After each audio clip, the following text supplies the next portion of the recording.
On behalf of Management Committee of Tirupur branch of SARC of ICI, I welcome our today's speaker, CA Prasanna Kumar, Central Council member. Welcome you, sir. And also I welcome our members for the CPE meeting. Today we have a special CPE meeting, that is precautions for attest function. That's our our Central Council member accepted our invitation. Thank you very much, sir. Even in your busy schedule, joining for us. Thank you, sir. Now over to Senthil. Thank you, Chairman. So before introducing our Central Council member formally to our members, I want to make a remark here that when Prasanna Kumar sir was the chairman of SARC, so he arranged a wonderful SARC conference at Vizag. So the members who attended that seminar from our branch, so much of hospitality he provided to us when we were traveling from Tirupur to Vizag all the way. So in the train, morning breakfast, lunch and all, he arranged through the nearby branches, and they given the breakfast and lunch to the train itself. So that much of hospitality he offered to us. So besides that, since the Tirupur branch has given the highest percentage of participants for the conference, he offered additional memento for all our members. So thank you, sir. Thank you for organizing such a wonderful conference, which could be memorable forever. So with this small sharing, I formally introduce the speaker to our members. So actually, Prasanna Kumar sir is born in Tirthani, Tamil Nadu in the year 1960. He is a Bachelor of Zoology from Loyola College, Chennai, and MA Sociology from Sri Venkateswara University, Tirupati. He became member of the institute in the year 1984. He has been occupying several positions in the affairs of the institute, right from the Students Association, branch, region, and Central Council.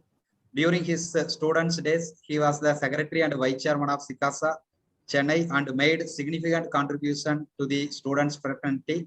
He served in Vizag branch as treasurer, secretary, vice chairman, and chairman during the years 1998 to 2002.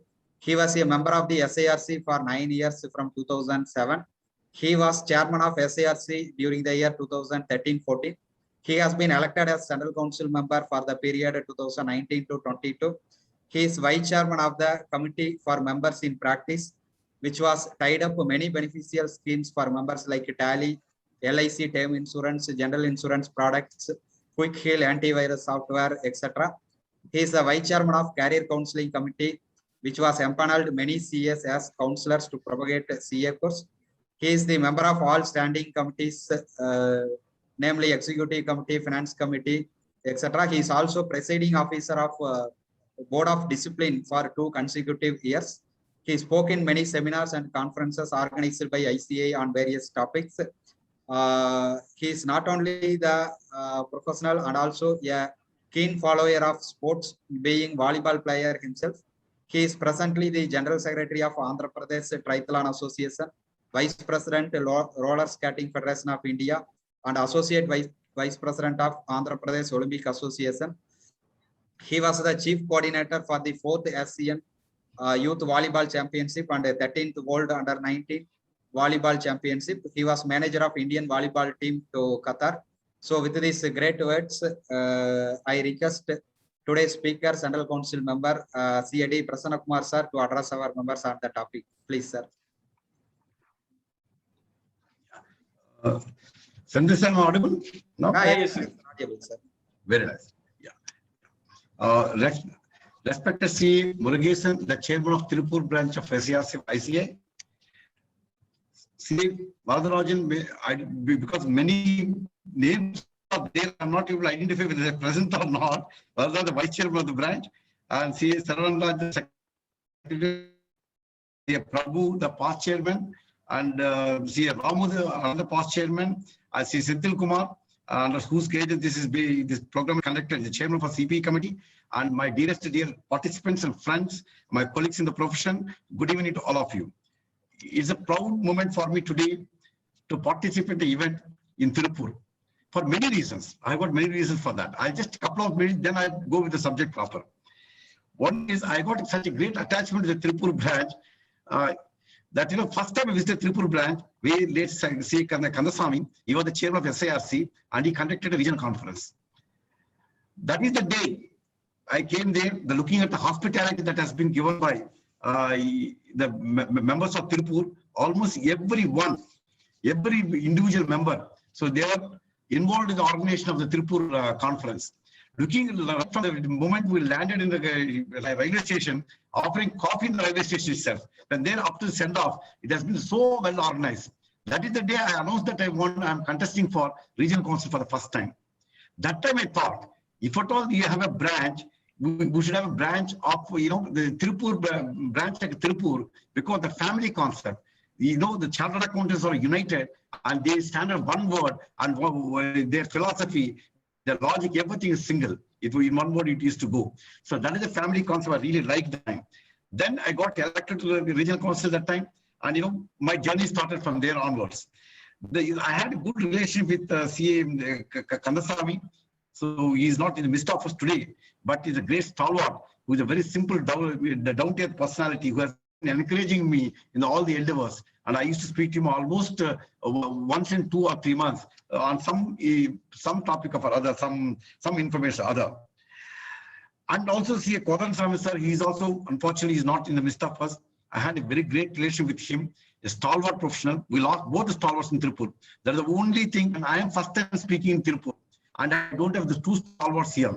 We call them KK. Both Ks are missing with us. They are, I pray God, from the other part of the world, they must be seeing that Prasanna Kumar is speaking Tirupur today. Friends, as I said, I do recall the contribution that has been made by Tirupur members when the regional conference was conducted in 2013 in Visakhapatnam. Is also another small place. And far away from the entire south, we are close to eastern region, then the southern region. But still, in very good numbers, all of you came and made it very successful. Still, those memories will still go on with me forever. And as he said, the highest attendance from Tirupur made very close to Tirupur. Even today, even every week, at least once in a week, one of my family members will say their weight. What is my weight? Being health conscious. Whenever you see the weight, we'll see the word Tirupur there. That weighing machine, the weighing scale that was given as a memento when we attended the regional conference is still working. Even today we're using that one. So that will not go from not only my memory, in the memory of my family members also. Friends, with this nostalgia which I'm just recalling, and I know I got many friends here by name. At least I know many chartered accountants in Tirupur, though I have not visited in the recent past. When I come to the volleyball, I'm a volleyball player. The volleyball, Tirupur has got a great relationship. We used to have Tirupur textiles. Sivasubramanian sir, when he was there, we used to have a lot of patronage for Tirupur textiles. The volleyball, and they used to have a team of them. Every year they conduct 1 week. There's some program, a series of volleyball tournaments. Inviting many big teams in India used to conduct. There's a flagship program for the Volleyball Federation of India. They have produced many stalwart volleyball players also. Copying that, with that one, we are having similar program in Visakhapatnam today, copying from Tirupur. With these few words, my friends, so I'll once again thank CA Murugesan for inviting me to deliver my topic, which is close to the hearts of everyone, which is useful in the day-to-day practice. So, friends, as you know, in the practice, particularly in the Tier 2 and Tier 3 cities, where all hail from, day-to-day practice depends upon various types of services that you have rendered to the clientele.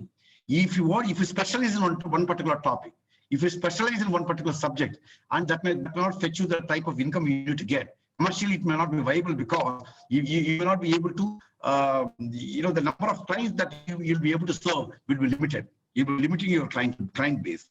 You have to, no doubt, you have to do all types of services required, but the clients need to be rendered by the chartered accountants in smaller towns like us. So when this is so, almost every business, so every enterprise and every commercial organization, they need the support of a chartered accountant in carrying on their businesses in a better manner. Particularly right from the day right to the inception of the incorporation of the company or a firm or a proprietary concern, whatever it is, up to the dissolution, a chartered accountant's role is there. More particularly, as you are aware, every businessman would like to take a loan or take some advance from some financial bank or financial institution and start his business. This is the way it starts. When it go to the bank, you have seen that there's a number of certificates we need to give to the bank. Particularly the private sector banks who have been very active, who have got a very great network in the country, like to make a mention of few: ICICI Bank, HDFC Bank, Axis Bank. Like them, they have got very good presence in the country. And the moment they came, they started taking services of chartered accountants for the purpose of right from KYC up to whatever they require. They need a chartered accountant certificate so that it is authentic and is reliable, based on which they can take a financial decision of giving advance or not giving advance, with or without modification, with or without the terms and conditions that is required. All those decisions are taken by relying upon a certificate or whatever the report that is given by a chartered accountant. So earlier, we used to have only one. If an auditor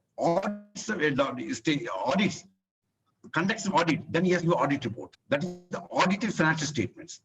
And issue a certificate is the absolute assurance, where it is also he has to go through the books of account, get things satisfied. Based on that one, he gives a certificate. The absolute assurance. These were the services we have been rendering. Of late, particularly after these private sector banks come into play, they started asking for n number of certificates. You name it, they want a certificate from a chartered accountant. Should we give the certificate or not? If you give on the strength of what you have to give, can you simply put your stamp and sign and give it, or something needs to be mentioned above the stamp and above the signature, or it should be attached with another report or a certificate? If so, under what standard you have to give, what is the procedure for that, what is the guidance for that, and the type of certificate you need. If you understand, the provisional financial statements, projected financial statements, and there's something known as CMA data, so the credit monitoring assessment data, and the net worth certificate. Net worth is a very tough thing to do, because net worth certificate you have to give how many parameters you have to take. Will you be able to give an assurance there? Certainly not.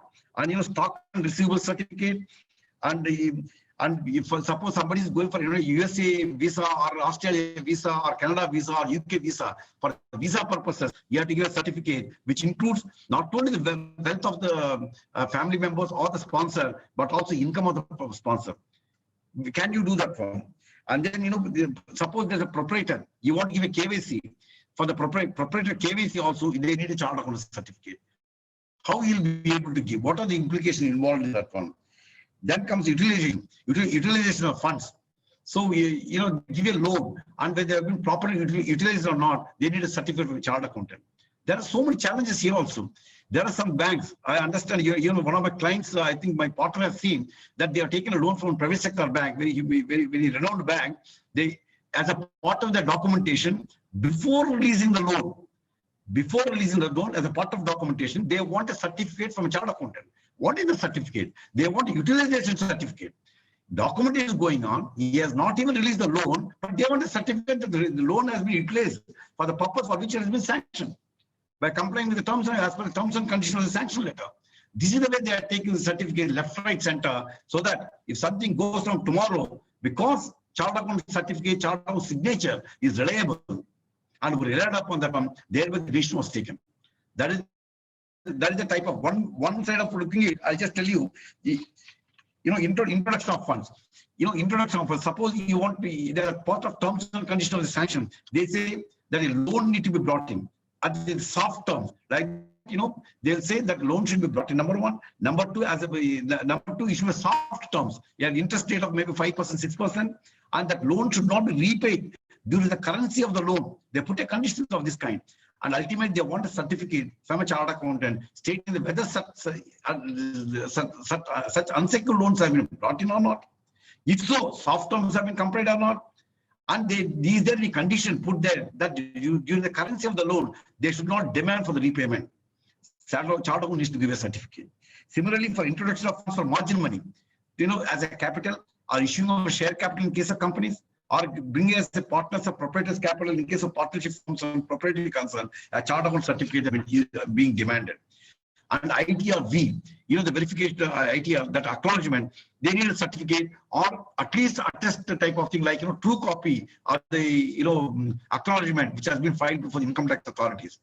They want a certificate of that kind. An income certificate. Income, how can you estimate the income?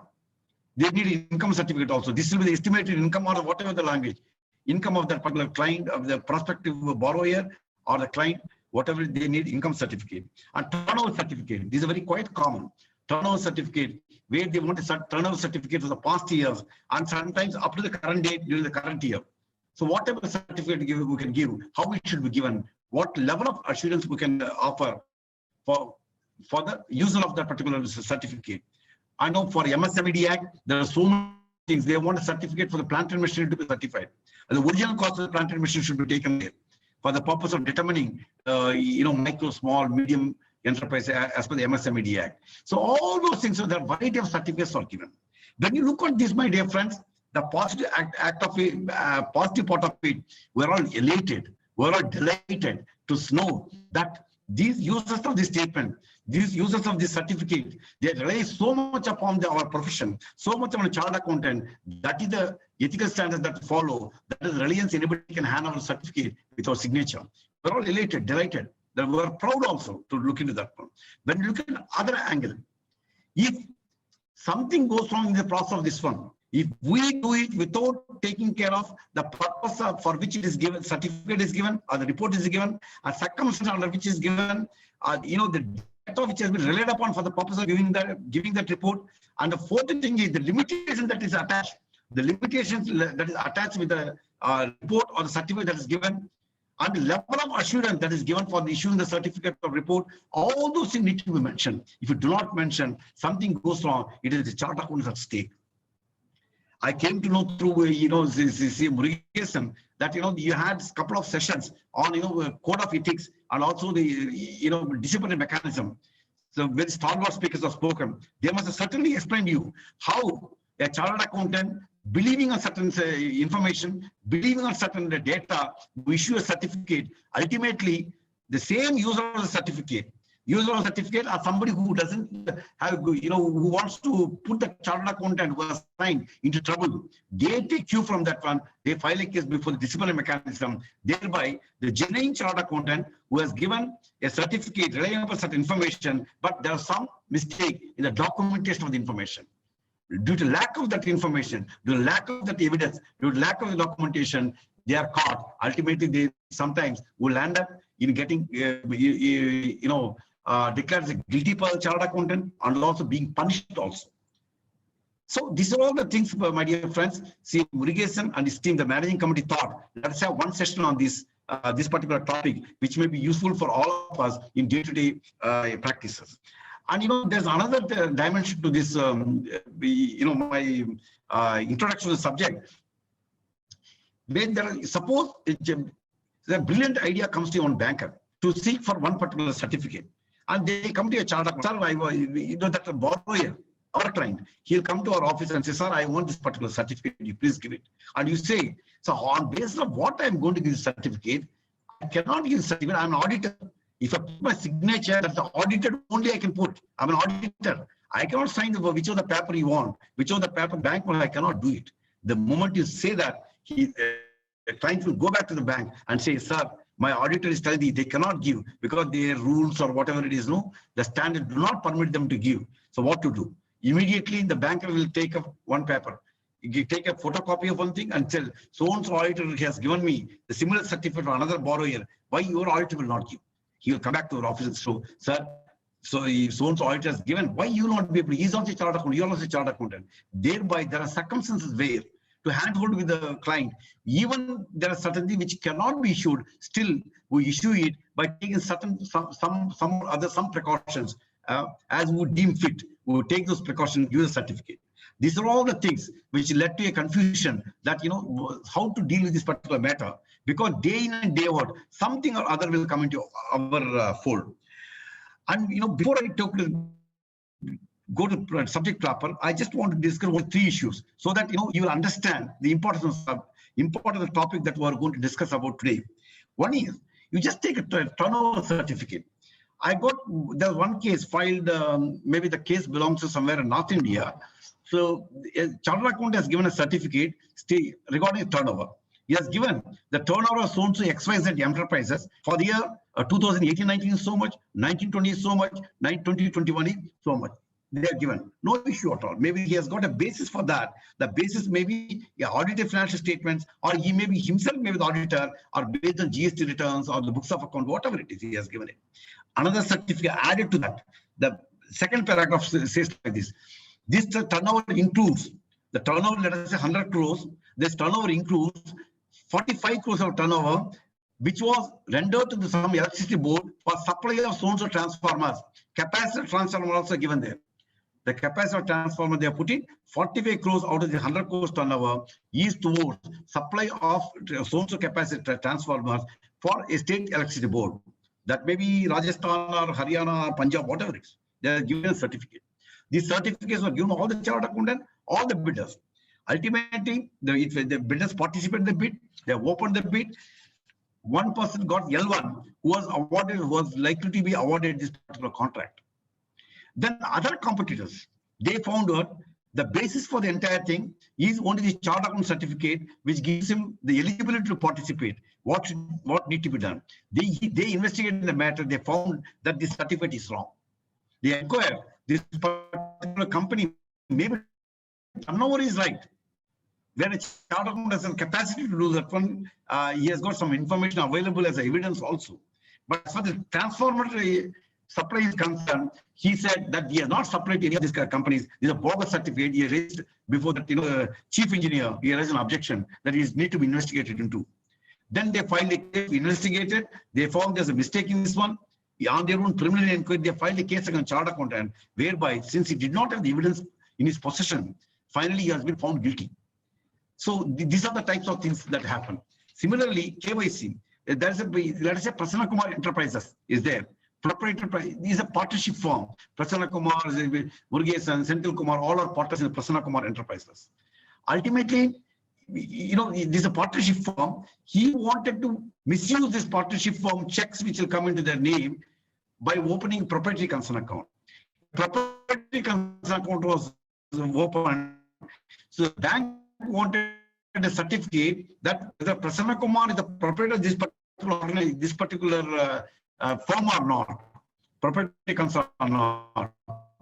Chartered accountant issued a certificate. The bank has opened the bank account. He has misused that partnership firm, were rooted to this proprietary concern and misused. Ultimately, there was a scam was there. The bankers were arrested because there is some money laundering matter was involved in this particular matter. So thereby, ultimately, they filed a case. Two agents filed a case against the chartered accountant who was issued the KYC. That so-and-so is the proprietor. So ultimately, he was found guilty. So that's why, my dear friends, this has got a lot of implications. As long as the going is good, no problem at all. Nothing is going to happen to us. But what is going to happen tomorrow, nobody can predict. That is the reason why we need to be very careful when we deal with these particular topics. Friends, coming to the topic proper. So when I'll tell you whatever is stated, the projections, certificate and the provisionals, that also will come. But as a chartered accountant should know what is the basis for all these things. So I'll just take you through. I don't have PowerPoint presentation, though I have, that is designed for different purposes, not for the limited purpose. That is designed for auditing assurance standards. Though we are going to discuss today about the same assurance standards, but the scope is very little in the topic given to me today. Sir, the very important thing is auditing assurance standards. There we've got a board for auditing assurance standards board. So for which the chairman is our old Honorable Central Council member of Southern Region, C.A. G. Sekhar. He is the chairman for that. They have done a lot of job. You have seen the way they have worked during the Corona time. Give so much of guidance for the fraternity. Before the entire world accounting bodies are not given, the first institute in the Corona to come with the guideline was AASB of Institute of Chartered of India. So we need to know little about the standards which are relevant for the purpose of giving these certificates. Before that, the first thing what we need to understand is the entire services, what are certificates, attest function that we do, is what is the assurance engagement. We should know what is assurance. What is the type of assurance that you are going to give is a fundamental thing. That is, assurance engagement means that is an engagement in which a practitioner, that is a chartered accountant, expresses a conclusion designed to enhance the degree of confidence. You are giving a report that is designed to enhance the degree of confidence of the intended user. The intended user may be a stakeholder, maybe like a banker or a shareholder or a lender or a public at large. The entire corporate, the public at large. These are the intended users, other than the responsible party. Responsible party is none other than those who charge with the governance, that the management of the that particular entity. That is about the outcome of the evaluation or measurement of a subject matter against criteria. This is the assurance.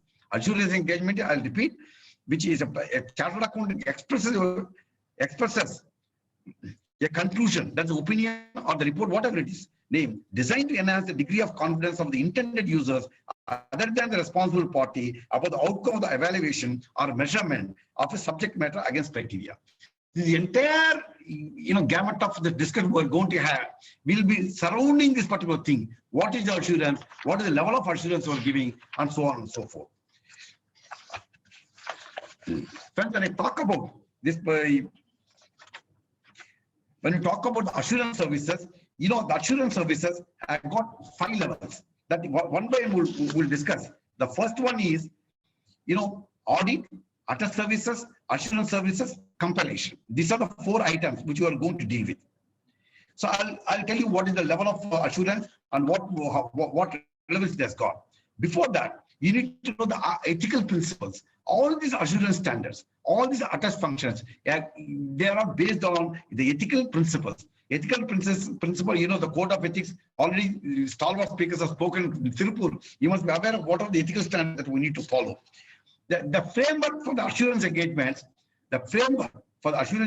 are, this applies to SA, that is standard auditing, SRE, the standards on review engagement, and SAE, standards on assurance engagement. These are 3 things for which the entire framework for assurance engagements relate to. There's one more thing, that is SRS, that is standards of related services. This is not applicable there. Related service is totally different, which I'll come to you a little later.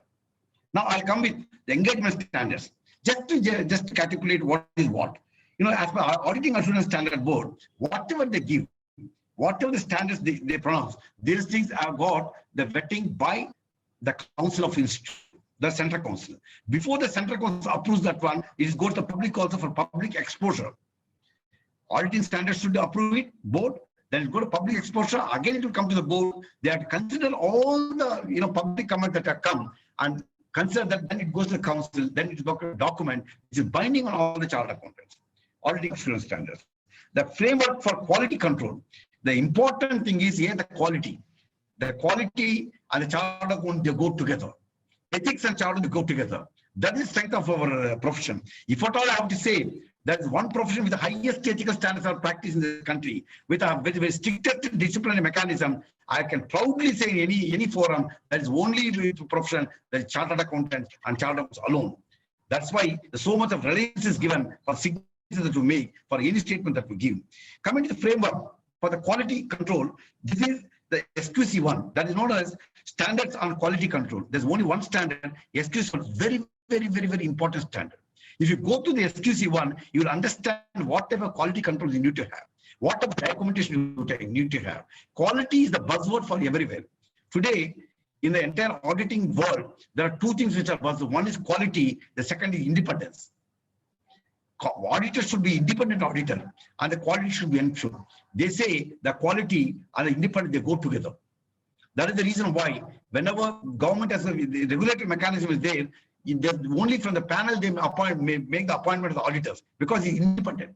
Like our own bank audit engagement. Suppose we are, as I told in the last time or meeting also, if you are appointed as a branch auditor for a bank, public sector bank, were appointed for 4 years, nobody can remove us. Nobody has got powers, including the managing director, or the bank cannot remove us.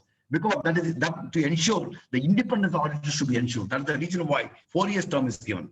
So now we'll come to the first point, quality control. Looking at the importance of quality control, what we need to have is our institute has come up with a new policy as a Center for Audit Quality. to enhance the quality. Already we're doing great quality. How to enhance the quality in the audit environment? So for audit quality is established in Jaipur. We've got Center of Excellence in Jaipur established there. This is the first year. They are coming with one model is going to be released very shortly that you can evaluate what are the control standards you are making in your own form by applying one particular maturity model, which is going to be released very soon. I think it is already released. It has not come into the branch level, which is going to come very soon to the branch so that members will be aware of the entire framework. The second framework, one quality control, second is framework for assurance services. The assurance services, I got two types of assurance services. One is audit and review. Audit and review of the historical financial statement. Historical means the year is already over. 2021 financial is completed already. Or 30th June quarter one already 2020 Q1 is completed already. That's history. Historical data, whether audit or review, this is one engagement. So within that, there are two standards. One is standards and auditing. For audit, anything on audit, the standards and auditing apply. They were called it SAA, standards and auditing. For review, standards on review engagements. Standard on review engagement is applicable. That is known as SRE, popularly SRE. Next thing is assurance engagement. We're seeing audit, review, and assurance engagement other than audit and other than review are the historical financial statement. This assurance, this is known as standards on assurance engagement. This is known as SAE, standards on assurance engagement. Then we'll come to the third framework. Third framework is framework for related services.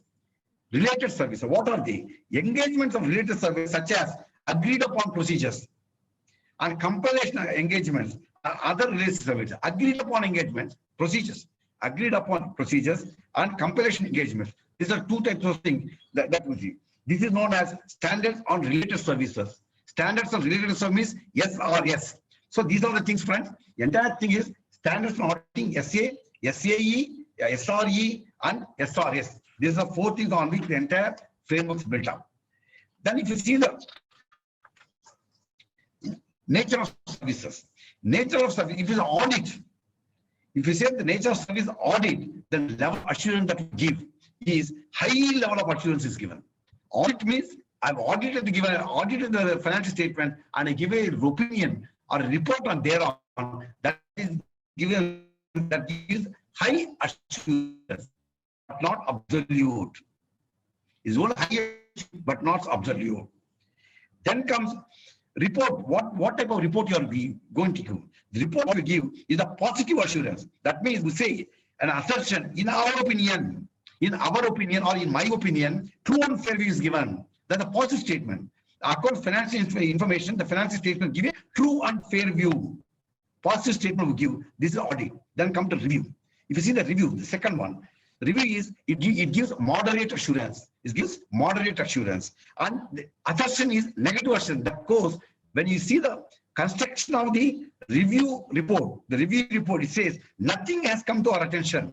They say we've gone through the financial statements, we've gone through all these things, but nothing has come to our attention that feels the misstatement is there. Like that, there's some 2-3 things. That is a negative assertion is given.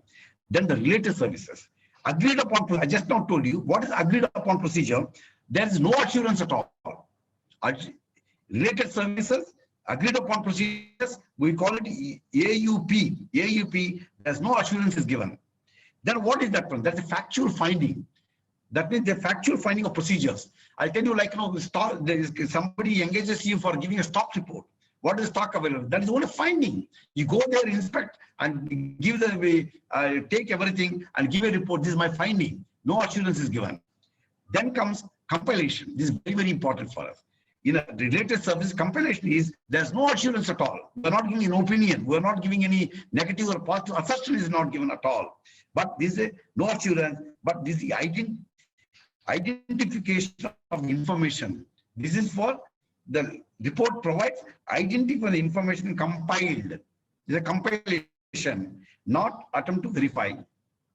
We're not attempted to verify at all, but it's only compilation. The compilation is important, my dear friends, to understand how we give the provision for financial statements to the banks. And if you see, suppose a chartered accountant, a financial statement come, balance sheet, and the profit and loss account is given, you call it provisional, unaudited, estimated, whatever it is, name can be anything that you want. And the certificate or whatever it is, whatever the nomenclature is given. Can a chartered accountant sign that one? If he signs, what should be done? Can a chartered accountant simply sign a document? He puts his stamp. Prasanna Kumar Enterprise, Prasanna Kumar & Co. Chartered accountants. In belief that he is Prasanna Kumar, proprietor or partner. Can he sign without mentioning anything? Above, side, below the signature. We can't give. A chartered signature.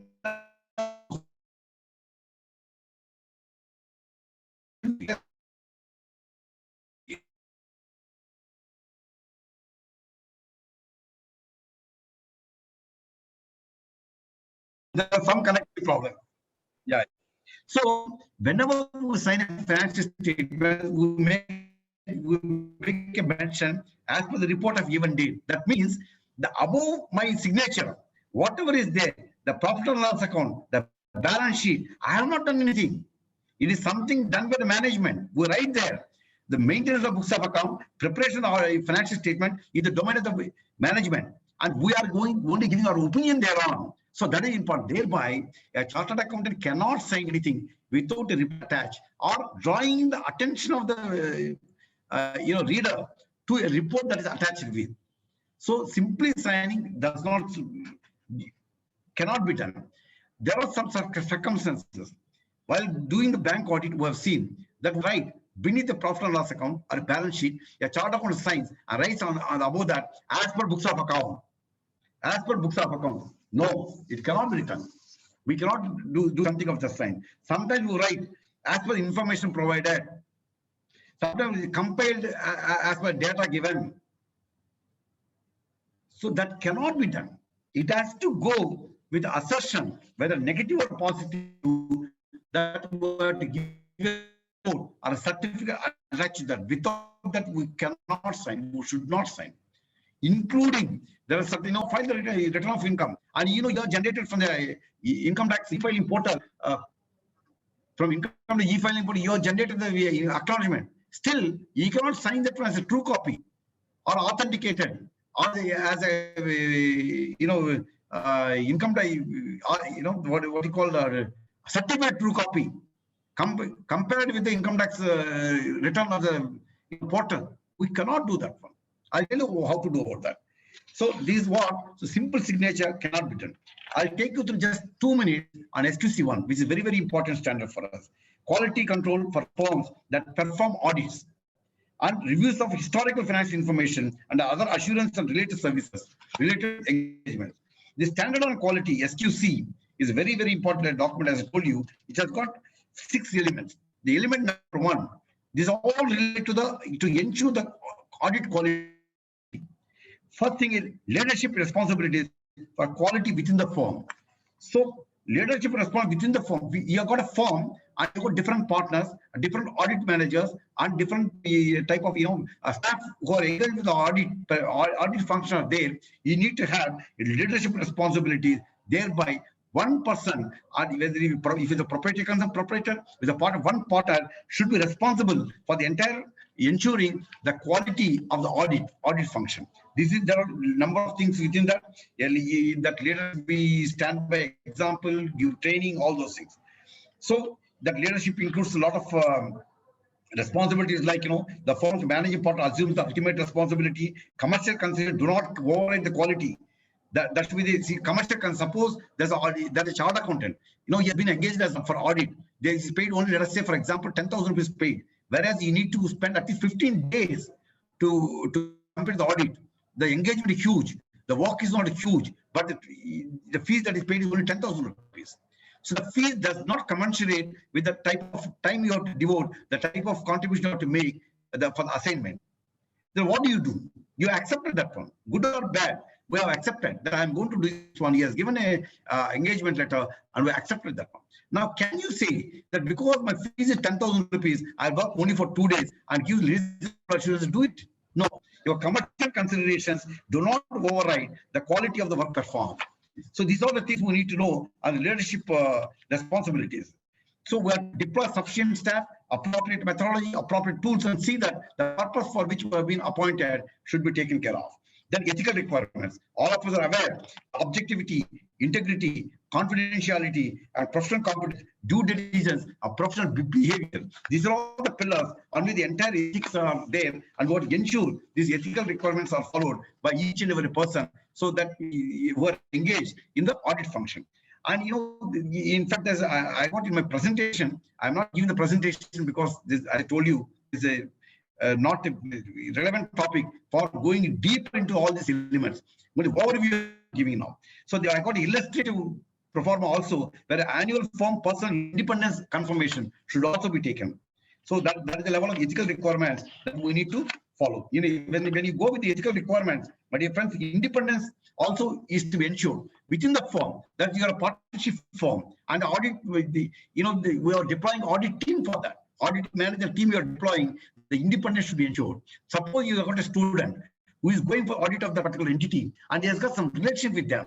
The student is related, or is owned by family members or the partners or directors in the company. There's independence, the conflict of interest is there. He should not form part of that particular team. And he is a borrower in that particular thing. And there's a conflict of interest. So wherever, even not only the firm of a chartered accountant, even those who are deployed for the purpose of conducting the audit, you have to see that independence is ensured. So this is also one of the elements of the firm. Then comes element number 3, acceptance of the continuous client relationship for specific engagement.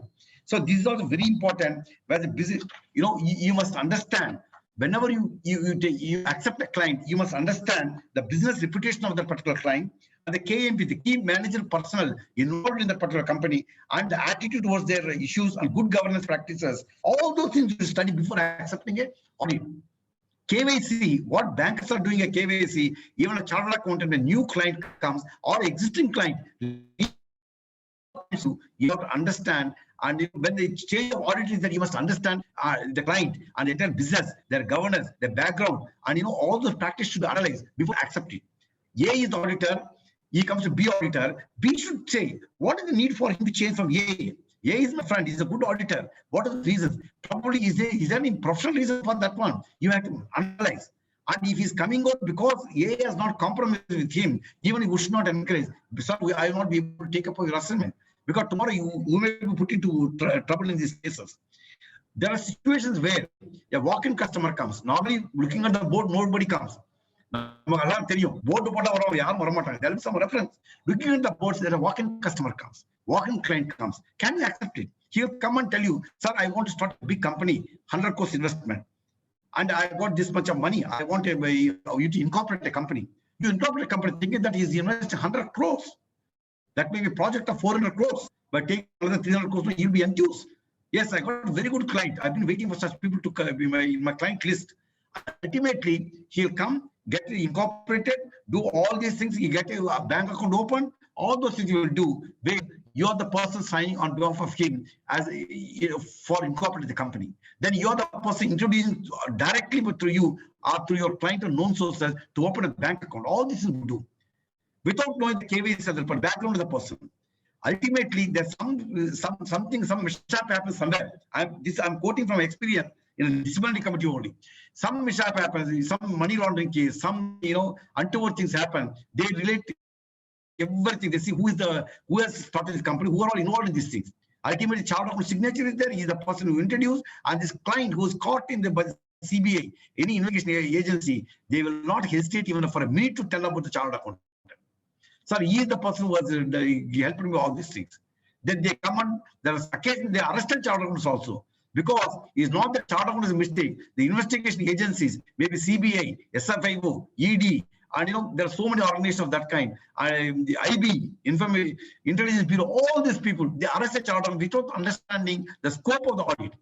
But the level of assurance is given, his involvement, they arrest. Why? Because you render services for wrong element. Without understanding his background, his credentials, and the governance matters and the KYC. We should never do that one. Anyway, that's only deviation from a topic. So you have to have, the engagement acceptance continuous form, a very, very important thing, is also one of the important elements of SQC. Then human resources, deployment human resources here should have a policy, and that's very, very important as far as audit engagement is concerned. Engagement performance, you're all aware, I don't want to go deep into that one. We're aware what is the engagement performance. So what are the intricacies involved in that?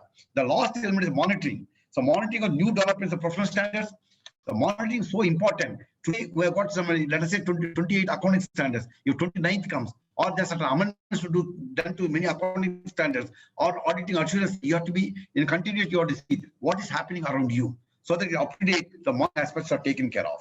So this is very, very important thing. And within the monitoring or documentation, anything we do, my dear friends, documentation is very important. We, the chartered accountants, particularly all of us, most of us, at least I can say, belong to small and medium practitioners. The small and medium practitioners, at least 80% of us were all sole proprietors or individual practitioners. We do a very great audit because we apply our mind. Small practitioners, we ourselves will go to the auditee, conduct the audit, and give a report. Thereby, the level of assurance, the type of audit that we do is absolute because we use all our talent, experience and expertise. But we lack in one thing, that is documentation. We do audit better than many other people, probably. I don't want to name, but still documentation is proof. Tomorrow, when investigation comes, it may come, may not come. If at all they come, it is a documentation that is going to rescue us in future. Number one. Number two, as for even for our own peer reviewing other firms also, we need to know, we need to have all this documentation. The peer reviewer will come and ask, what is the documentation you are relied upon for giving this particular assurance? Then we need to do that one. So documentation need to be improved. The document, how long you have to keep these documents? These documents should be kept for a period of 7 years for the date of your report. You sign a report, and for that particular date, 7 years should be there. Suppose this is the same report what you have signed. Suppose this is a component. The component account is only a component where a consolidated statements are there. The consolidated statement signed subsequent is component audit report. Then from that date, the group date, from that date, you have to keep the document for 7 years. It can go beyond 7 years if the case, some case is pending, some disciplinary mechanism, some some civil suit or some investigation is going on. Then you have to keep this document much beyond 7 years until that investigation is completed. This is also standard. So friends, now I'll come to standards on auditing. I spent a few minutes here because it's a relevant topic for us. The standards on auditing. Audit is done on the historical financial information. We're aware the year is over, then only we come into picture. The historical thing. There are general principles and responsibilities. There are general principles and responsibilities attached with this audit function in the historical financial information. So there are a few standards on auditing here, like SA 200, SA 210, like that. There are so many things which includes audit documentation also. Or it includes audit documentation, it includes quality control also, quality control in the audit of financial statements. This is a very, very important thing. The forward and backward movement of the communication with those charged with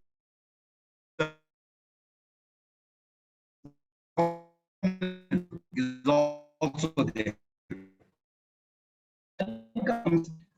Standards on auditing. The second part is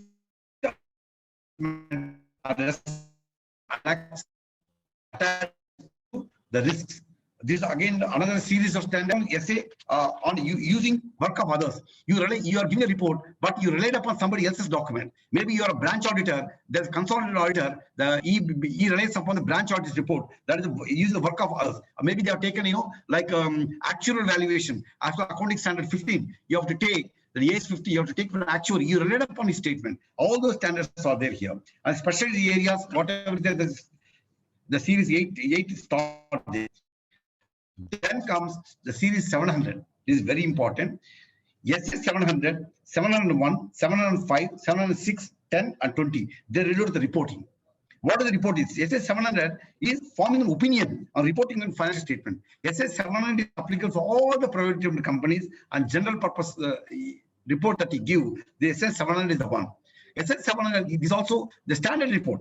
So which everywhere you'll find it. But my dear friends, You see the SS sometimes they undergo some changes. We need to abreast with these changes. Normally, the institute, whenever they bring a change, they give a lot of awareness among the fraternity that these are the changes, please get guided by that one. But sometimes what happens, we copy and paste the previous year thing, change the date, because you have given absolutely no qualification. What do? You take that one and change the date, and we change the year, the date of report, and give it. We can give it. There's nothing wrong in it, as long as it did not undergo any change. Please be abreast, because I find some cases where certain paragraphs, paragraph brief prior to revision, it was in one particular place, then that has changed to some other place in the report, but that was not done. That was not captured by some child document. I'm not saying many, maybe few cases. Let us be careful with this thing. That is SS 700, very important thing. SS 701, the key audit matters. Of course, this applies to only listed companies. I'm not going deep into key audit matters. There can be 705, modifications in the opinion. Suppose you give a clean opinion. That's not a clean audit report. No issue at all. Suppose you want to give a qualified opinion. That is a modification. How do you give the modification to the opinion? SS 705. Modified opinion, any qualified opinion, there's a standard for that. You have to follow the standard 705. Then comes 706, the emphasis of matter. You don't want to qualify. It's not a CAM matter. Then what do? You ensure that the notes, some information is given by the management. Notes are prepared by the management. Financial statements are prepared by the management. We are giving only opinion. If there is some comment made in the notes on account, and if that needs to be specially mentioned, we call emphasis of matter, EOM. We draw the attention to that particular notes in the account, notes on account. I give our report on that one, whether reliable, not reliable, if so what. That is 706. Then comparative, from that, the previous year figures, qualification, for purpose of comparison, the previous year figures are regrouped or reclassified to conform with the current year classification. There's a standard for that, 710. So these are the things, very important standards. You please get guided in the assist function, the precaution, what is the name given for today's topic. You have to be sure that at least you should know that there's no change in SS 700 or 701 if you are qualifying, 701 or 705 if you are qualifying, or if you are giving clean report, you can get guided whether the change is there or not. Then friends, now standards on auditing I told you, SRE. Review engagement, as I told you already, is a SRE. They are in 2000 series. There's a 2000, now we got SRE 2400, engagement to review historical financial statements. Another one is SAF 2410, the review of interim financial statement. The first one is reviewing of the annual financial information. The year is over, 2021. This is subject to audit. Audit has not happened. Audit is likely to take some more time. In between, they want a report to be given. In between, they want some review to be done. How do you do it? Annual accounts can also be reviewed, pending the audit. Then the audit report will come. Can the same auditor do? No. The same one auditor cannot give a review report as well as audit report as well as compilation. Cannot be done. Somebody cannot do it. These things are three different functions, which is based on a single set of documents with certification the numbers. It cannot be done. As far as engagement review, historic review, annual review is concerned, normally annual review will not be there. But there may be some circumstances that they want a bank loan. This audit of the audited statement may come after 6 months. It may take by September or August, it may be ready. In the meanwhile, the bankers I want audited statements. You will not be able to complete the audit because audit is likely to take much more time. Then what do? Whatever level of assurance you can give, because I can stop my project. I have to go to the bank, take the loan, and take my project forward. But to carry on my business, I can't wait for 6 months. What do? That is circumstances where you can give annual review of the accounts. This assurance is not high level of assurance, but moderate assurance given, based on which banks will be able to give you. They may be able to process the loan. And there may be some other occasions that, somebody wants to take over a business and somebody wants to deal with you as a prime customer. There's a big company, they want to take your product, but what they want to do is due diligence.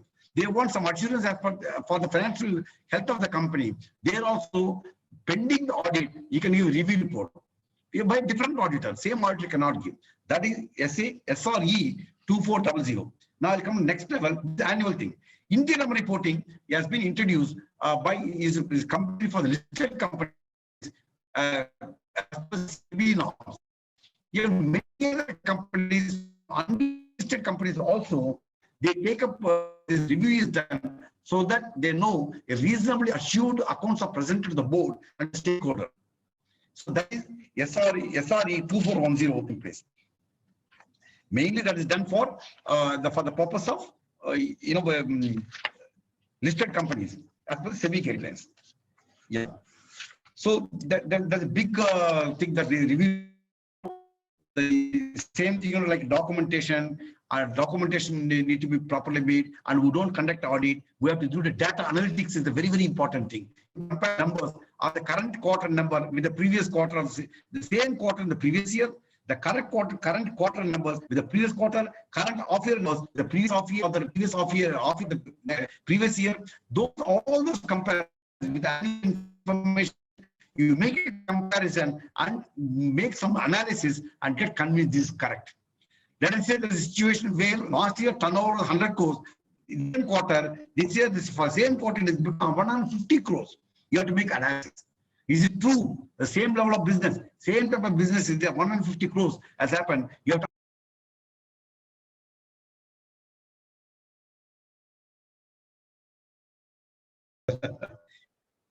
because I'm not in the office, I came for some audit somewhere. So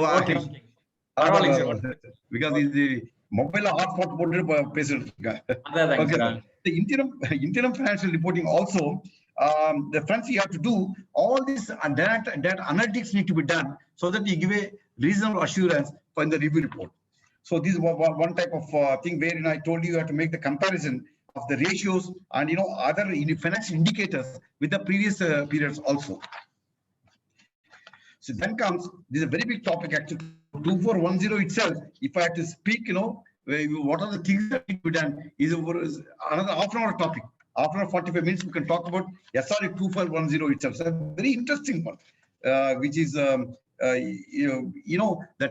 whenever you want to do an annual audit also, whatever the analytics that you do, that you can apply in annual audit also in some circumstances. That's a very important thing.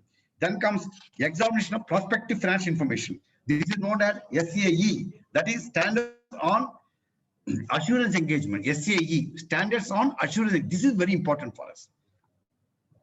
We go to a bank, audited financial statement will give no issue at all, but they want us to give a certificate that the projections made by them, the projections made by that particular company or the entity, and the CMA data, credit monitoring assessment data is CMA data, but all the banks have got it. CMA data, which is compiled from the projections made and the past data that need to be authenticated by chartered accountant. So can you do that one? Because it's something related to the future. So the future cannot be predicted by us. See, nobody can predict what is going to happen next year. This year, 100 crores turnover. Next year is 110 crores, 150 crores. So nobody knows. Nobody can. Only God can say what is going to happen. Like we were seen with the corona. So nobody knows what is going to happen. That is, can a chartered accountant give an assurance there? Because chartered accountant conducts audit, the historical information, then gives his opinion. True, fair, qualified, not qualified, all those things, CAM or EOM, all those things is done. But can he give? Yes. Any assurance which depends upon something which is going to happen in future cannot be given by a chartered accountant. That's very clear in the ethical standards. It's clear.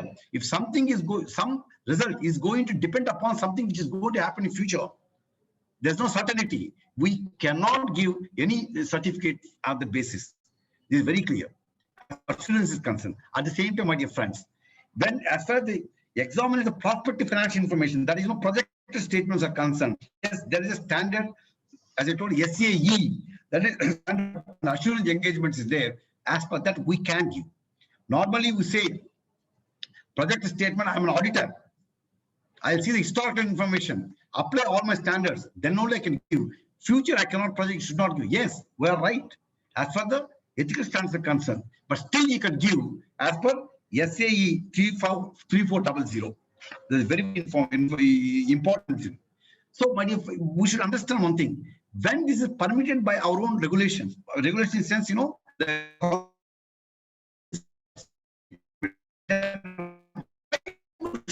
not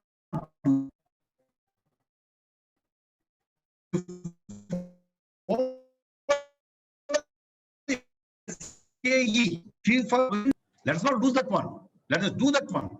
But you see that, you take all the precautions, all the guidelines which are given in the auditing assurance standards, that is standards on assurance engagement. You do that one. Don't do the professional opportunity. Don't tell them future I will not certify, but take all the precautions. What need to be done there? SAE 3400, it is to provide a guidance on engagements. Guidance on engagements, the examiner report the prospective financial information, very clear. Projected financial, CMA data, you can give. And working capital assessment. Some people ask, the working capital, special working capital assessment, normal working capital loan is given. Suddenly, Corona, there's lockdown was there. Lockdown is removed. Suddenly, there will be huge business is going to be the next 2-3 months because lockdown was there. So what do? Suddenly they have some finance. Thereby, the banks, they ask us, sir, this particular assessment based on the immediate near future for next 2-3 months, shorter period, they need one not assurance. They want one projection to be certified by charter. Yes, we can do it as per 3400. Let's make it an opportunity. Examine the prospective financial information expressed in general or rated on management discussion. MD, management discussion and analysis. If you go to annual reports of all the listed companies, you find this MDA. Same way, MDA also, whatever, if you basic analysis, same analysis, we can make it here and give this particular report. The prospective financial information means any financial information. What is the project information? Projected financial statement. That is a projected financial statements based on certain assumptions. Because reality is not there, it's not historical, something related to future. There is an assumption about events that may occur in future and the possible actions by an entity. Their business plan coupled with this one, we can give the assumptions are very, very, very important here, which you have to narrate based on which you are going to certify this one. It is highly subjective in nature. As I told you, we are not giving assurance here at all. No risk for us. You're not giving assurance. You're not telling the true and correct, true and fair, and it will happen. No, we're not doing that at all. All is based on assumptions and the past historical data. There are certain application of mind is required. There's no doubt. It's not that simply we see the numbers and tally the numbers. We make that the Excel sheet report. Correct. We cannot certify that. But there are certain things which you need to take care of, include assumptions also, and the preparation that requires that you have to exercise a considerable amount of judgment. You have to judge. Suppose, for example, turnover last year was 100 crores, and this year you make it 150 crores. And if you see the trend analysis, 100, 110, and 80 crores were there, 19, every year 10 to 50% increase is there.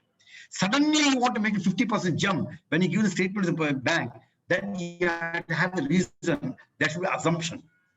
You have to say, till last year 100 crores, this year a new product is developed, a new area of marketing is going to be done. Thereby, this turnover will go by another 50%.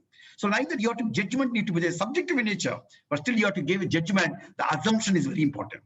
On what basis you are telling 150 crores? Your profitability till last year was 3%. Suddenly you make 8%. How do you make 8%? Last year was 3%, before the 3.3%, later 4% like that. How do you make it 10% today? There should be assumption, that should be reasonable assumption based on which the prospective financial information, the projected statement can be certified by us. But at this, when you do that exercise, we must be aware of the intended use. Who is going to use this statement? Is the banker or is the prospective buyer of the business?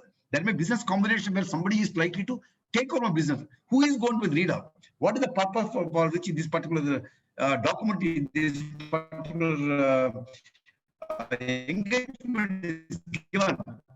You must understand. Accordingly, you have to analyze. You see the purpose which we would have focused on those areas, because based on this one is going to rely on that particular assumptions. So the nature of assumption, the best estimate that should be taken, as I told you, wildly variances between the past and the future should be looked into. These are the elements that need to be included, and the period to be covered. That's also very, very important. Sometimes they may ask for a period of suppose there's a huge building project coming, And there's some bank is likely to finance. They want a projection statement for the entire project. That may take 2 years, 3 years. They're project oriented. So there's no financial concept there at all. Company's existence, but this is a particular project finance, they're doing it. You have to understand what is the purpose for which this particular statement is being drafted, being done, that has been done by the borrower. Here again, who is going to prepare the CMA data? Who is not doing anything? He comes with the projected financial statement, says, sir, this is my projected financial statement. You give a report on that one. SAE 3400, you apply all these norms and make the data analytics and projection. And then also you see whatever I told you, the reasonableness of the projections and the assumptions, and then give. It is prepared by them. We're only giving a report thereon. Here, for the entire preparation, the management is responsible for the process of financial information. We're only validating that with assumptions. So these are the things, my dear friends. So as far as the projected financial statement are concerned, so we can give it, and let's not lose an opportunity of certifying these things. So whenever you have such engagement, especially given to you, the auditor is somebody else. Auditor maybe is Senthil Kumar, and they come to Prasanna Kumar for this particular thing. Here also, though it is a projection, though we are not giving any assurance whatsoever, the high level of assurance, reasonable, moderate, we are not giving at all, no assurance, but still, what apply your mind, you should understand the knowledge, you should have the knowledge of the previous engagements, who is the auditor, what he has done, what assumption he has made. You have to make a study on that one, and you should understand the complete business of that particular party. 100% business should be understood by us, and management competence to achieve that. What is the record? What is the history? Governance record? Everything need to be analyzed. Likelihood of the material misstatement. If in the projections, is there material misstatement that which is going to result in a material misstatement? We have to apply our mind. That analytics need to be done very thoroughly, and the information is there. What is the source? He says that I'm coming to the for to jump in the turnover. They say you have to see whether that's possible or not, on what strength he has done it. It should not be simple assumption from the management. There should be some base for that. That is the source for the information and the stability of the entity's business. You have to see the stability of the business, the past history has to be seen, so that projection can be made properly. So these are all the things we need to keep in mind. So when you talk about the projected financial statements, friends, the next one is standards on related services. So now I told you projections. Now I'm going to the next area, that is provisional statements, provisional financial statements, or sometimes we call it, estimates, sometimes we call it unaudited. Even the review reports what we give, they are all unaudited financial statements based on which we give a review report. That you keep finding in all the listed companies, which are published in the newspapers also. They are all unaudited financial statements, but reviewed by a chartered accountant. They write that, they make a mention. This has been reviewed by auditors and taken on record by the audit committee of the board. So these are already written there. So now we'll come to SRS. So SRS 4400 4410. This is SRS.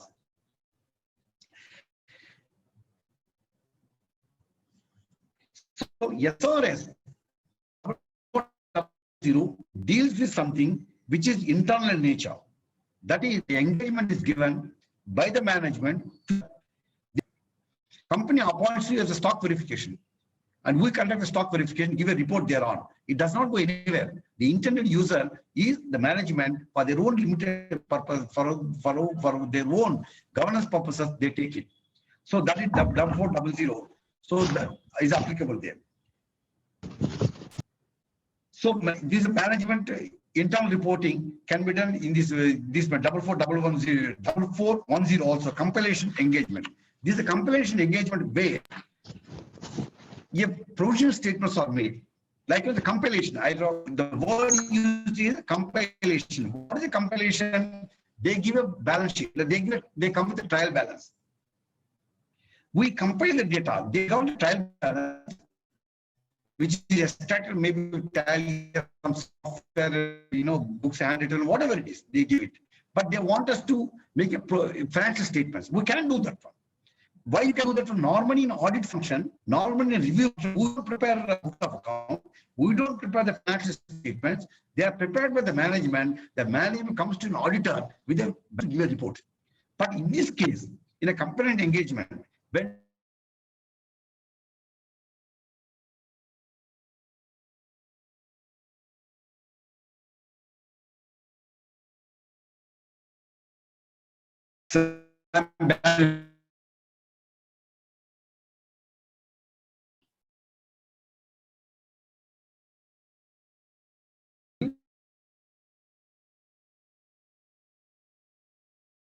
Sir, mute la irukka maatring.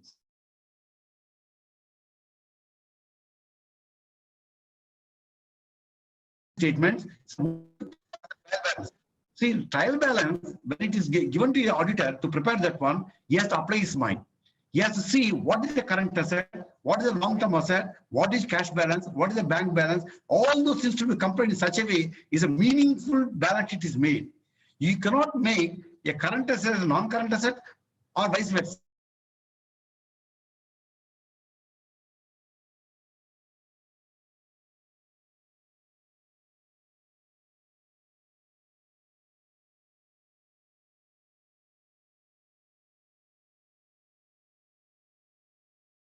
As I told you, you have to apply your mind, and the balance sheet profit and loss account should be prepared in such a way the reader will be able to understand. As I was telling you, the consumption deposit paid to electricity department, is it a current asset or a non-current asset? That was the issue. Issue is the 1 year the same auditor has shown as non-current asset. Next time it came, it has been shown as current asset. He has got his own argument for both the things, but still, when that particular change has taken place, that it should be mentioned somewhere in the notes that this particular changes happen in the classification of this particular deposit from current to non-current, non-current to current, based on certain information which has been relied upon by the auditor. That should be very clear. That's why it's not a simple compilation. There's application of mind is required even for the provisional statement, because the provisional statement is the one which is need not be prepared by the client. It is prepared by the auditor, and giving no assurance is given, is only compilation which is done. So thereby we have to see that the drafting of that particular financial statement should be in such a way it is readable, the proper classification is given thereon with the information available with us. So this also can be done. It's not that provisional statement we will not sign. Most of us, we say, sir, provisional statement sign up panna mudiyadhu sir, நான் auditor sir, நம்ம audit after the end of the year only I can sign. So don't do that one. This is an opportunity, let's do that one. It's permitted by the act. Then comes many other certificates which I was telling you in my initial remarks. Network certificate, stock, US visa, proprietor, so many things we are giving. How do you give that one? What should be the format? What precaution need to be taken by, should be taken by the auditor? Here, my friends, I draw your attention to one guidance note which was revised in somewhere in 2016. Is still there. That is guidance note on report or certificates. These reports or certificates relate to the general purpose reports and general purpose certificates. So this is a very good book which is available on the net also. Is in the resources column of ICAI.in.org. You find this one. This is a compilation of whatever the types of assurance they want. Whatever the types of certificates they need from a practitioners, all those has been described very clearly, and there are certain formats are also given there. See, anytime that you, as I told you, you cannot simply sign. You cannot simply give a certificate. Put the stamp and sign. We're writing some small comment. Even if you say ITR 5 need to be given, true copy. As I told you, the true copy is the one which can be certified in normal circumstances by a gazetted officer or a notary public. They want to do that one. And our institute does not permit us to give a true copy. We cannot give. The true copy is the one which it is taken to see that, nowadays any morphing can be done. Anything, whatever, even if you get a IT or V that you download from the income tax site and give it, that can be changed. Suppose you got an income of 2 lakhs of rupees, you can put another 0 and make it 20 lakhs.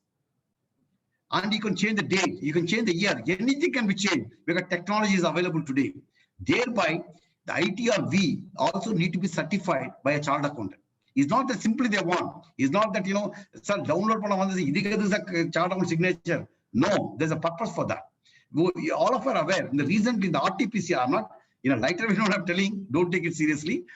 In the RT-PCR, the test that need to be done for corona, so whether you're corona positive or negative, there's a good test that is in vogue now. Suppose you want to go to Mumbai today. If you want to go to Mumbai, you should have a certificate, RT-PCR certificate, that you are corona negative, which is taken within 24 hours of your arrival in Mumbai, or 36 hours, as the case may be. What people do, I've seen many people, they have got an original certificate, Prasanna Kumar, everything is there. And that is certificate is dated 16th August, let is 16th January, 16th July. But today I'm traveling that one, simply change the date, same certificate, negative report, you go and travel. Because people see at the certificate, that date only. Okay, this date is only 16th, 6th of August. Or today is traveling, no problem at all. Sir, you go, no problem at all. So anything can be done using technology. That is the reason why the banks and the users of the certificate, they want it to be authenticated by a chartered accountant. We are proud that once we sign, that somebody relies upon that one. Can you do that? Is a true copy? As I said, no. But you can give a certificate stating that this is, we certify this ITRI, which has been countersigned by me. It will be signed by the client. You also put your signature and say authenticator attached with along with certificate is true and correct. It is based on the downloading the similar doc that has been downloaded from the income tax site and certifying that one. And if you go to the guidance note, there are certain guidance also regarding the format. Put that and give it. There's no problem at all. You charge the fees. You charge the fees, give a certificate. It's not a simple one. You have to download and see, even if it's a client, you are giving assurance there to somebody as a certificate. Certificate is nothing, my dear friends, it is absolute assurance.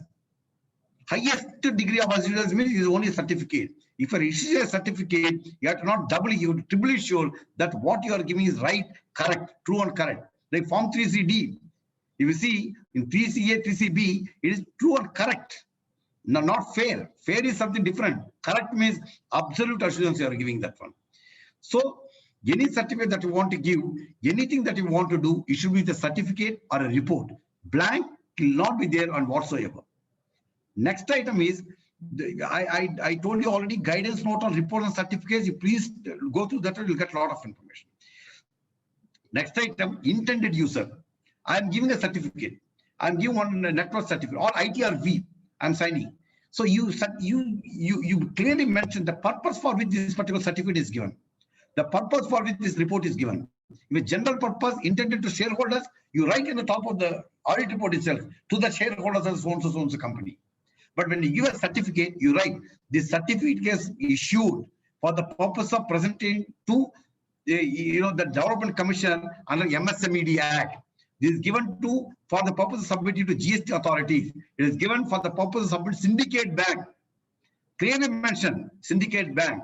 It is given for the purpose of Axis Bank. Clearly right who is the intended user. Looking at whom you are giving that one, because the certificate is what you are giving, particularly the future projections and all. You should know the intended user, then give it. Even for the historical data, whenever you give the specific name. Thereby, whenever, suppose you are given syndicate bank today, tomorrow he is going to ICICI Bank, he will come back to us and take another certificate. So the data which are relied upon today, suppose I'm giving some data today, the same data may not be correct after 5 days. Today I've given a data based on ITR, based on the original income tax return file. And he comes back to me after 10 days and asks for a certificate. This particular certificate is given to syndicate bank. And tomorrow ICICI Bank wants, after 10 days he comes, then I have to go to income tax site and see whether his revised return has been filed or not. I have to ensure, like that, I'm just giving an example only. So you have to see that whatever certificate you give, the intended user should be mentioned there. Then the last item in the presentation now, we have certain doubt. There's a FAQ for the UDIN. After UDIN has come, all of us are very happy. For simple reason that sometimes, some back date, front date and all this, let us forget about those things. But for that, we're all very happy that any certificate that issued through UDIN is genuinely given by chartered accountant. Gone are the days when some accountant, some mediators, some people working with us, they have been issuing left, right, center certificates are issued using the printing of a letterhead, 100 rupees, making a stamp, 30 rupees. So you issue any certificate, no authentication or signature. But today UDIN has come. Now the question is whether the future projected financial statement I'm signing here, should I generate UDIN for this or not? We are giving a compiled the provisional certificates, the provisional financial statements or unaudited financial statements. Should it have UDIN should be generated there? Yes, it's very clear in the FAQs. If you see, it's very clearly given for this information. Whatever you have, you need to take a generated UDIN and put the UDIN underneath the number. If it's given on the same date, otherwise you have to share the UDIN with the intended user if it demands. So this is very much applicable. So UDIN is also a very big game changer, as all of us know in our lives, because number of cases they come before the board, particularly the disciplinary board of discipline, so where the certificate is issued by somebody else. Recently we had one case, so where a resident welfare association was there. One chartered accountant is an auditor, and he has been auditor for that particular society, and one dispute happened. Some dispute took place amongst the management of the society. Thereby they got divided. The society registrar, they made an ad hoc committee. They dissolved the party elected representatives, made an ad hoc committee. The ad hoc committee, so the ad hoc committee prepared the accounts. So ad hoc committee and this auditor, they had some issues here and there. So they have put the signature of the auditor, the previous auditor, no stamp, we simply put a signature of the auditor. That the ad hoc committee accounts are presented to the members of the society. That certificate was wrong. There's some numbers which have been manipulated. Ultimately, one member of the society, he made a complaint to the institute that the certificate is signed by so-and-so chartered accountant. And he has not even put his signature, not even stamp, whatever it is, but still he has put the signature. So whereby you initiate action against him. Was studying the entire case, no chartered accountant will put his signature without the stamp, number one. Number two, no chartered accountant will put his signature, authenticate, without the signature of the preparer of that particular statement. In case of society, the society president, vice president, the secretary, as the case may be. And in case of partnership firm, the partner, in case of the company, the 2 directors minimum. Unless they sign, we never sign. We cannot, because the client comes with all the signed documents, he comes to us, gives it, and seeks a report thereon. We will not sign. So we study the entire matter and find the chartered was not found guilty. Though they came with some evidence, that evidence was not convincing, he is not found guilty. All those things have become history because of UDIN. Thanks to UDIN. Sometimes we curse UDIN. I forgot the UDIN 15 days over. Don't bother. That may be one or two occasions where we suffer out of that one. But many occasions, it is coming to the rescue of the chartered accountant friends. So these are the friends I had today for my presentation. And any doubts, any clarifications on anything, so I'm open for discussion. So there's some connectivity problems. Sorry for the interruption here and there. So over to Senthil sir for further proceedings. Thank you, sir. Thank you for sparing your valuable time with us. Members, if you have any doubts or if you want to clarify anything, you can ask the speaker. Either you can give it in the chat box or you can unmute your mic and you can ask. Sir, இப்போ provisional balance sheet sign பண்ணல இல்லைங்களா sir? அப்படிதாங்க sir? ஆமா sir, பண்ணலாம் sir. Provisional பண்ணிட்டு and the essay I told you go through that one. A format is also given there. How to do that one? நம்ம ஜாலியா கொடுத்தலாம் sir. See, sir, the issue is we don't have any liability there. If you give an audit report, there are a lot of responsibility taking. If you give a lot of responsibility கிடையாது. No assurance is given. But the company should be done properly. As I told you, current asset, that should be done properly. Depreciation report, all those things what is seen. Okay. Yeah, we have to give that the professional, as I told you, is a professional opportunity. Yes, sir. Okay. The projections, what you are making, as I told you, the assumptions, all those things should be taken. Well, little application of mind is there. I told if you do that one, you get more fees, more information, And more authentication were giving to the bank also. Bank is also happy. They want somebody, they are not capable. Bankers are not experts in financial management. So they want an auditor. So we have to do that one. We should never reject this type of claims. You put whatever you want in the assumption I relied upon that statement. All those you put in the report. But no assurance is given. We are not given assurance. We have to do that. Actually, these type of all these doubts are there in the minds of the members because we compiled the data. I brought all this into one particular platform. But now, you know, our CA Bob Abraham, the senior council member, so he is the professional development committee chairman.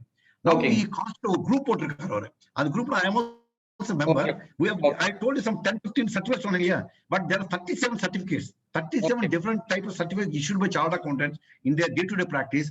There is group constituted. We are going to come with a compilation in the 37 or 40, whatever it is. We are going to come with a FAQ and give all the reports, whatever is there here and there. These are different books. All these things we want to bring it in one platform, give it as a book, so that anything beyond that, if somebody asks, we can say, this is the guidance given by institute. Beyond that, I can't do anything. Within this parameter, I will do it. So if somebody has done, he is at fault. So that we have got an escape route also. Otherwise, we are working, probably maybe another 2-3 months, we'll have that compilation. Okay.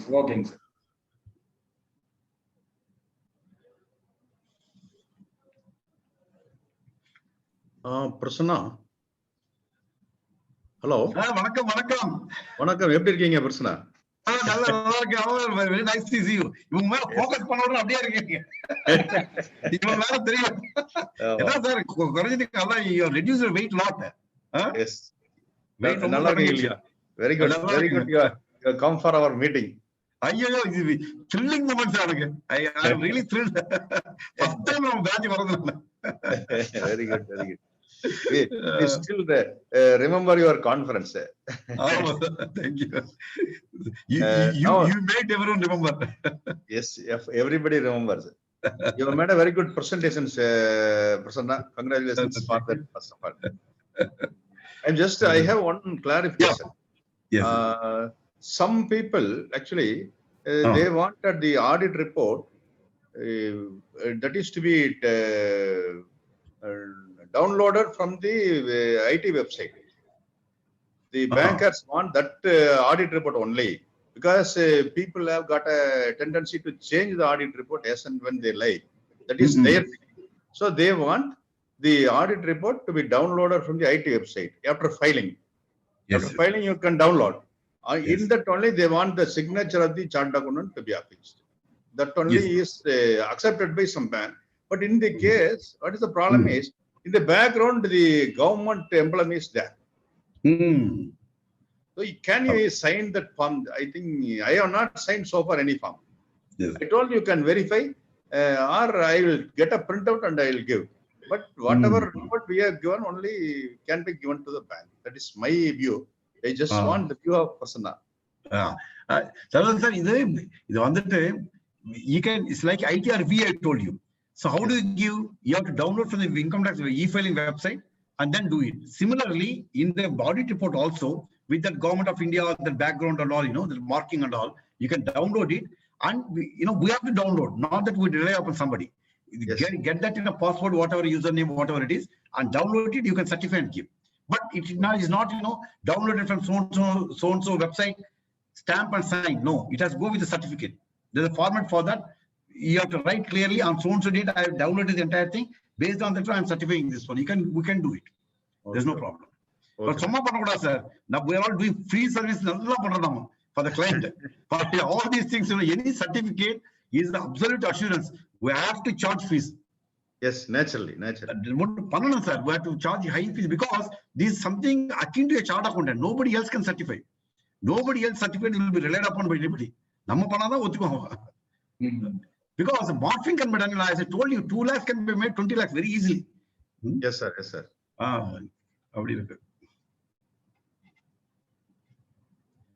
There is one question in chat box. Sir. Someone says we can't attest ITRV. Is there any format or word to attest ITRV? Yeah, so I'll send you that one. I'll send to chairman. So Monday morning I'll send to you, so you can circulate. Yeah, we can do that. Because simple, nowadays what we are doing, so we are putting true copy, extracted Yes. from downloaded, that is not enough. It has to be attached with a certificate. Okay. Okay, sir. Now it's all family, we are family of chartered accountants. If simply say true copy, you give it a certificate. That is required for the standards. But is a client also feels happy when you deliver something. They don't value the services also.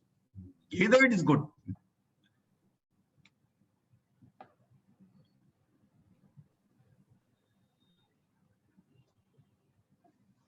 Sir, anyway, there are no questions now, I think, I suppose.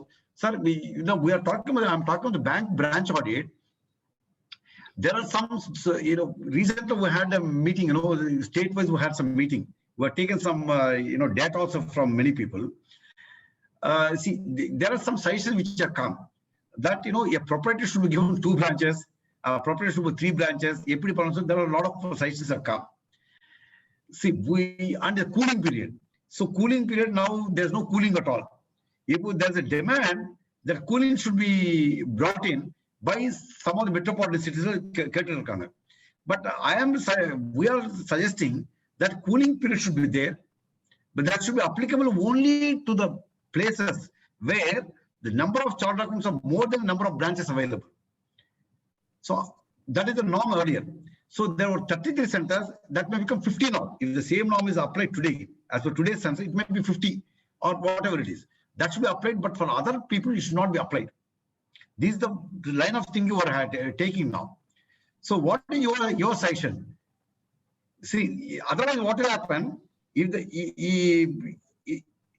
cooling is there throughout the country, and somebody from Chennai can be appointed for a branch in Tirupur, somebody which Coimbatore can be appointed for a branch in Salem. Otherwise, if the cooling is there for the metropolitan cities, not for tier 3 towns or districts, all chartered on the district will get. Because this time we are putting district as a unit in the software bottom. First you see the district. If district you don't get a charter, then go to neighboring district. Otherwise, the district is a unit. That's what we are preferring now. We have changed the software also accordingly. So what is your opinion on this one?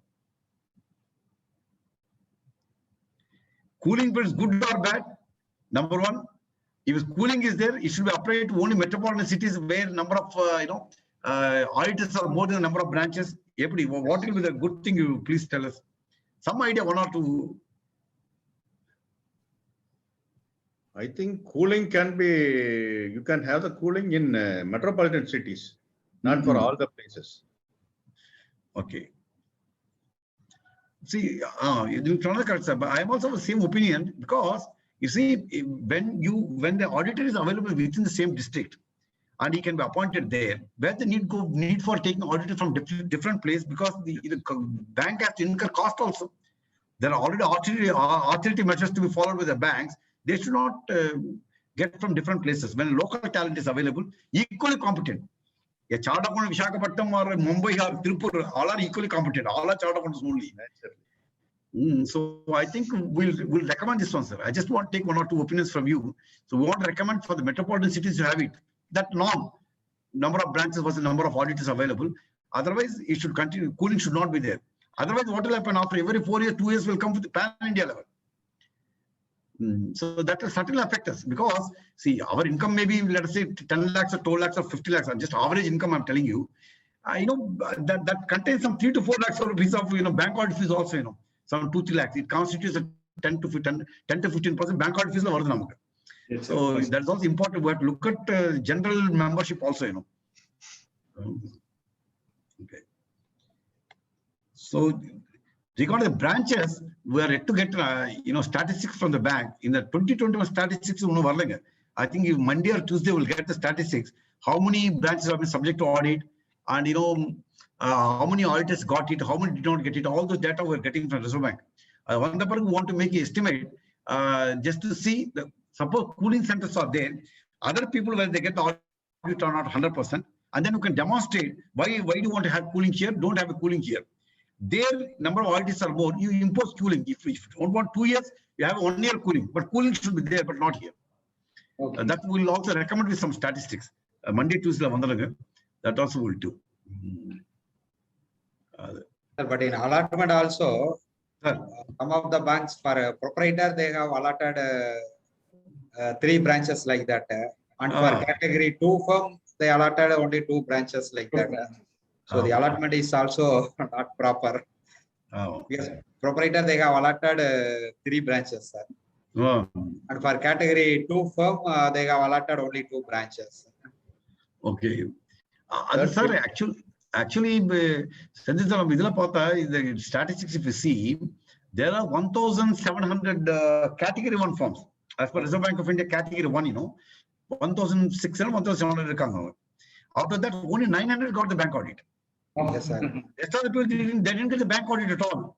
The problem with the bankers are, if you take the category 1 auditors, they want big branches.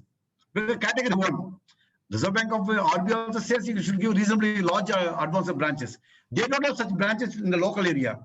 So what they do, they don't take them. If you take them, it's a headache with these fellows. Don't take them. Category 2 also same thing. Category 3 and 4, no problem at all. Category 3, 4, they're free. Any branch you go, they'll be happy. They will not retaliate. So that category 3 got the same thing, 4 also. 2 and 1, there's a challenge now. So that will take up, sir. What we are going to tell them, though Reserve Bank of India says that large branches should be given. Your large branches are not there. You give some branch. Nothing prevents them to audit a small branch, With 50 crores, 100 crores also they can audit. So this we are making a recommendation now with the statistics. That's only. They are giving the same size of branch, sir. Even if they are giving the same size for a proprietor, the same size is given to category 2 firm also. But with that, the proprietor, how he can manage 3 branches at a time, because they are giving very short span of time now. So I am not against for that proprietor getting 3 branches, but their mechanism is not correct like that. I feel. Yeah. So others, what we are proposing this time, of course, this discussion will take place with the IBA. Where if software, see the bank will say the list of branches. These are the branches I want to audit. First of the then second thing is what is how many category 1 you want, how many category 2, how many category 3, how many category 4, how many audits you want throughout the country. Bank as a whole, number 1. Category 1, what is the fees? You put the financial term, the fees is 6 lakhs. Category 2, 4 lakhs. Category 3, 3 lakhs, 1 lakh, something like that is left to the bank. One bank may 6, 7, 7, 4, 3, some bank may 9, 4, whatever it is, they'll give. If they feed the data into the software, it will automatically allot the branches in such a way, the fees they get in the same range. They'll go range 6 to 7 lakhs, 5 to 6 lakhs, the range they give, accordingly to select the branches and give them. Maybe in 1 or 2 cases, an auditor from Tripur may have to travel to Coimbatore.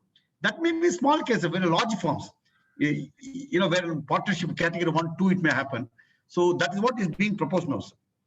So that, level playing field should be there for category 1, 2, 3, 4 also. Number one side we are encouraging larger firms. Other side we are discouraging them they are not even appointed as a branch auditors. So this even in this pandemic, they have allotted in different geographical areas, sir. So North Indian auditor, they got allotment in Tirupuri road like that.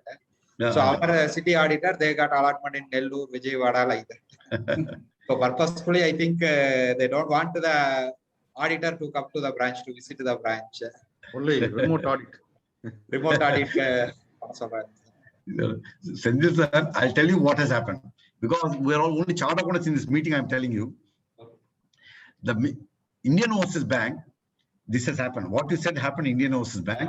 They used our institute software. ICA has given a software. They used that software. Even the last auditor was appointed to ICA software. Not even the managing director, chairman, standard audit, they could not even recommend one case because the institute software was used. Institute software, the geolocation was not there. Suppose Tirupur district, they are not getting the auditors. What it should do, that it should search in the neighboring district. Coimbatore, they have to see, or Salem, that did not, that logic was not there. Geolocation logic was not there. Thereby, some random thing they have given, Punjab auditor came to Tirupur auditor Vijayawada.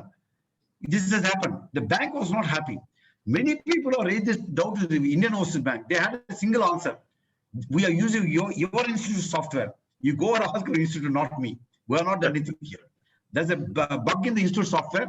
Now we are taking care of that now. Okay. So next year this will not happen. Okay. Last year it was very, very bad year. When you are opening this empanelment, sir, form. So empanelment, you get an announcement in another, next week you get an announcement, not next week, 17th you will get an announcement. Bank audit empanelment form will be hosted only in the month of September. Okay, okay. Because we are going to Reserve Bank of India with some recommendations. The category 1, 2, 3, 4, they want some changes to be made. The category 4 is seriously affected now because category 4, as I told in some other meeting also, as per Reserve Bank of India guidelines, it should be proprietary concern with one paid chartered account. Then only you are eligible. If you are a proprietor, no paid chartered account, you are not eligible. Individual not eligible at all. Individual practitioner. That is the rule. But we have been deviating the rule. Every year we go to Reserve Bank of India, request them. So this year, please permit us, because 18,000 chartered accounts go out of the audit purview. If you impose that Reserve Bank of India now, this is a big challenge for us every year. Now we wanted to put a test all those things. We're going to Reserve Bank of India to modify that condition that, is individual, sole practitioner or proprietor. No paid chartered account required. They'll be categorized as category 4. So that this will not be there. Permanently want to put a full stop for this. So that we are going to Reserve Bank of India. They may take 1.5 months to respond to that. After that, we'll go for MEM. Till then, we will not have. That's one. Rendavat vandu. This many pathina MEM pona udane or draft panel podo. Draft pona udane Senthil Kumar is suppose Senthil has been doing the audit for 10 years. Suddenly his name will not appear there. Ineligible vandalo. Because some wrong data flowing from SSP to this data, so much of challenges we had. We are trying to integrate that SSP data, our members' data, with this Professional Development Committee software. The API portal, when the API is there, when the interface is there, the real-time data will be available. So this type of mistakes will not be there in future. That will take another 1 month. Because Corona, sir, Corona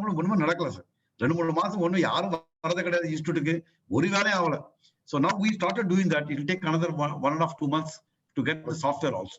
So later on, sir, later on, we are sure in the version this list will go to Reserve Bank of India by end of December or first week of January. We'll get the appointment in maximum by first week of March, sir. It will come this time because we are improving the software like anything. Very beautiful software we are getting now. There will not be any issue at all whatsoever. Sir, presently this RBI has issued a circular now. We should not have current account if we have any working capital facility with other banks. So now the private banks, they are asking certificate from the chartered accountant stating that they are not having any other current account except their bank, like that. They are asking certificate. So what precaution we can take it, sir? Because we don't know, we could not know whether they are having current account with some other banks or not. Because if they are giving to us for filing tax returns and in the books of accounts, they are incorporating it, then we will come to know it. So otherwise, we could not know whether they are having current account with some other banks like that. But some private banks, they are asking certificate from chartered accountant, stating that they are not having current account except with this particular private bank like that, sir. Sir, as far as Mahindra, we cannot give the certificate.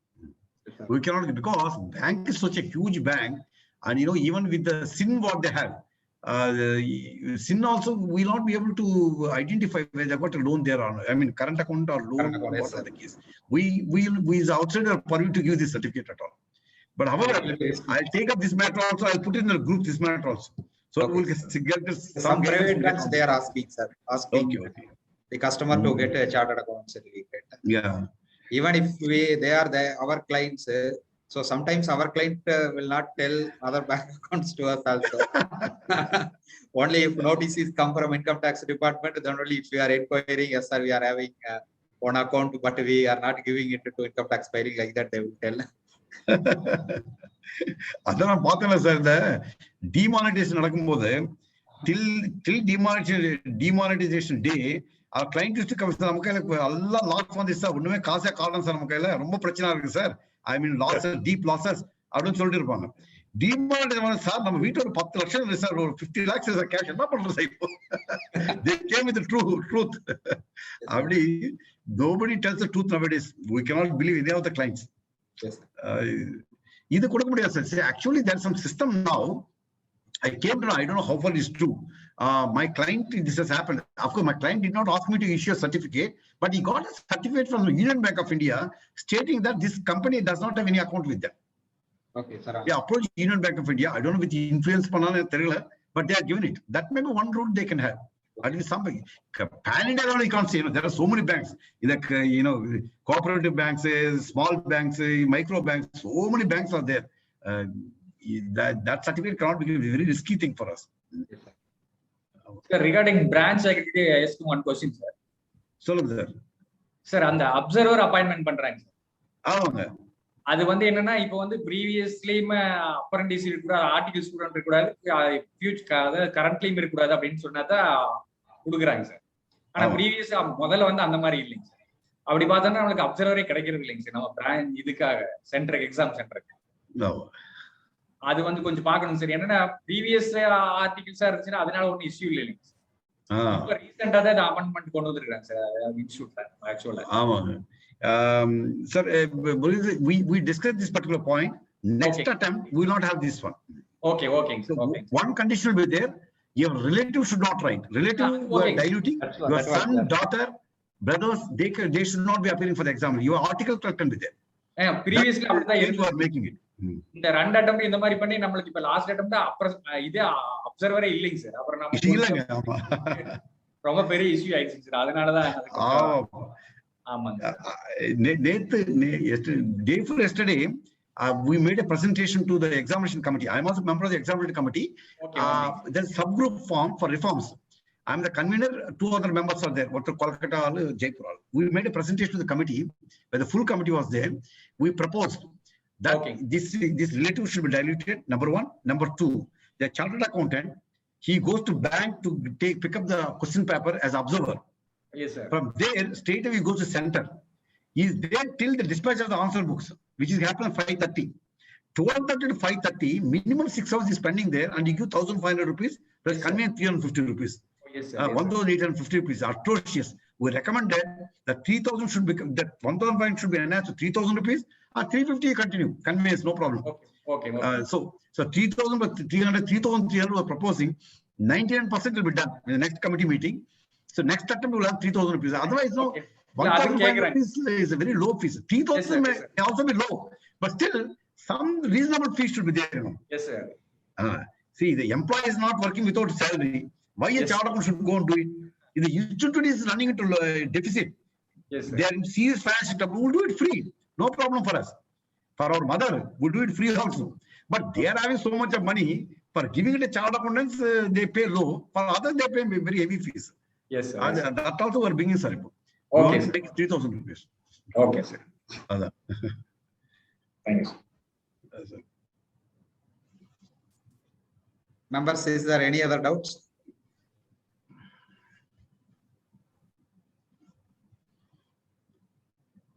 Wind up paniklama, sir. Sorry. Thank you, sir. Thank you. It was a very good interactive session. On behalf of our Tirupur branch of SCRC of ICI, I convey my great thanks to our Central Council member and today's speaker, C.A.D. Prasanna Kumar, who immediately accepted our invitation to address our members on this specific topic. Even due to his busy schedule, he allotted time for us and address our members. Thank you, sir. Thank you very much. Even if you are not in your office, you joined with us at this evening. Great, sir. Thank you to you.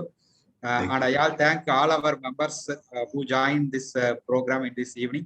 And I also thank all our branch staffs who made arrangement for conducting this seminar through virtual mode. Thank you, Anandal. Thank you again, sir, for you. Thank you, sir. Thank you. Thank you so much, Murugesh sir. Sir, Kumar, all. Thank you very much. Thank you. Thank you so much. Thank you. Thank you.